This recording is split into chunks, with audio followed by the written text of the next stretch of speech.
recently hopped on a plane at Newark Airport. It took me from New York City to Orlando, Florida, where my old medical school friend, Sean Isaac, now lives with his family. That's him, Dr. Sean Isaac, an ER physician. Sean and his gorgeous family live in a matching, gorgeous neighborhood in the suburbs of Florida called Winter Park. When Sean wasn't working an ER shift, he gave me a personal bike tour around the neighborhood. I got to take in their Park Avenue that afternoon to enjoy store after store of goodies, and of course, to pose in front of one or two. Add in a little food time, and it's a perfect combo.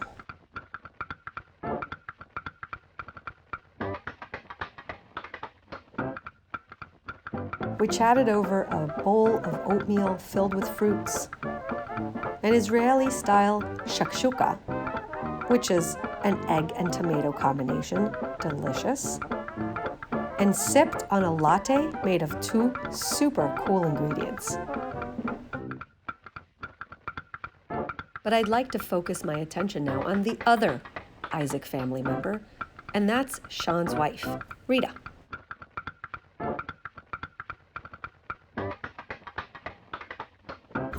How do you see the world? I see the world like a 3D in different angles. Rita holds a special place in my heart. She's a creative, just like me. Rita appreciates the colorful richness of our life. She lives and breathes creating. And, like me, she likes to look at the world through different angles.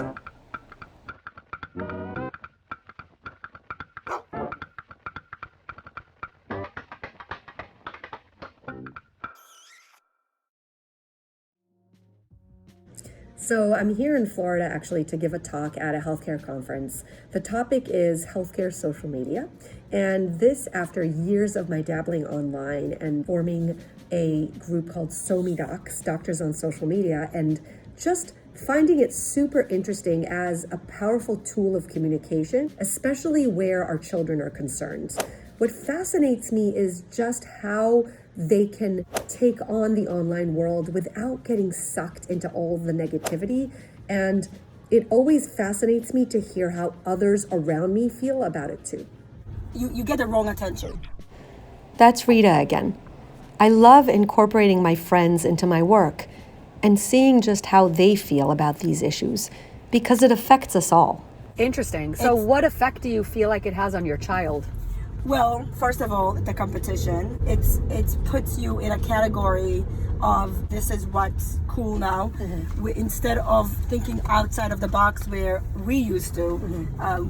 I mean, at least me, who loves to think out of the box and likes to be different. Mm-hmm. So for example, my young child, who is a singer and very, very artistic and theater and an actor, he is truly a kid who thinks out of the box, is afraid to actually live out of the box. Oh, so you actually think that social media puts us in a box? Exactly. You're afraid of people saying that you're different. Oh, wow. You're afraid that people are going to think you are someone who really you are not. Wow. You're just being colorful. Mm-hmm. At the end of the day, maybe you are that colorful person, but it's not accepted by your friends. I wonder aloud whether we are actually accepting the colorful, or are we just paying it lip service? As social media, as big as it is, it actually doesn't give you that freedom of using it to grow. It's actually like tells you how to behave. You know, the TikTok generation, you know, their dances, so they follow what went viral right now, but they don't want to be the one who going viral. People don't create as much as they follow. Yes. Okay. I think So I'm sitting next to my friend who I haven't seen in a long time, and she is talking about how social media sort of puts us in a box, and it's interesting to me because I actually teach creativity through social media and stepping out of that box. So it's really fascinating hearing her perspective about how she feels that social media is sort of stifling our creativity. So I, again, want to figure out who gets stifled versus who uses it to create. I feel like our kids' generation is looking up to the social media to tell them what next do I need to do, what next my makeup should be, what next the shirt that I should wear, what dance move I should make, because that's what the dance moves are, instead of being the leader and say, I like green today, I should wear green. I don't care if it's in style or not in style. I just love green. I feel like green. I should wear green. They don't have that. I feel like you're making also a commentary on society in general, though, because I'm thinking like fashion trends has been in existence for, obviously through time, as you sort of do. At the end of the day, you want to be accepted into a group. Before social media, we were much more risky taker. Interesting. And I feel like that. And now, the amount of kids that you see that leading or like leaders is much lower than the followers. They want to be.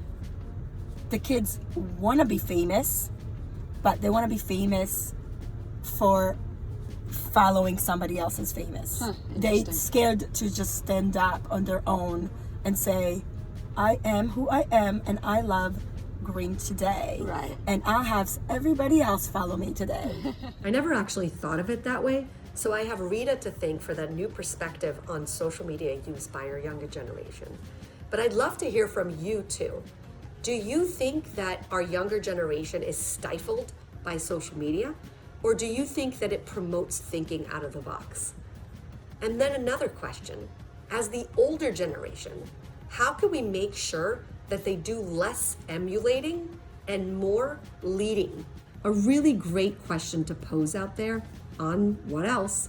Social media, and hear your response.